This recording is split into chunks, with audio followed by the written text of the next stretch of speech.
আজ আমি আপনাদের বিনা ঝামেলায় গাছের গোড়ায় পার্মানেন্ট খাবার দেওয়ার ব্যবস্থা দেখিয়ে দিচ্ছি। এরকম একটি কৌটো কিংবা জলের বোতল, সেগুলো আপনারা নিচের দিকে ছিদ্র করে আর সারা গায়ে ছিদ্র করে নেবেন, আর ওপর দিকটা কেটে ফাঁকা করে নেবেন।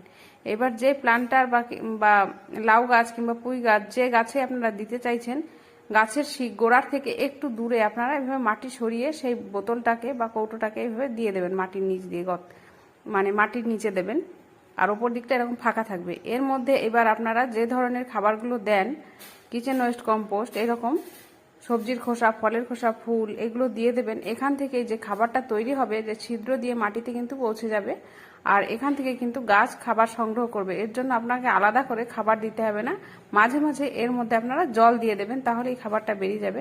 আবার কিছুদিন পর আবার এরকমভাবে দিয়ে দেবেন। আজ আমি আপনাদের বিনা ঝামেলায় গাছের গোড়ায় পার্মানেন্ট খাবার দেওয়ার ব্যবস্থা দেখিয়ে দিচ্ছি। এরকম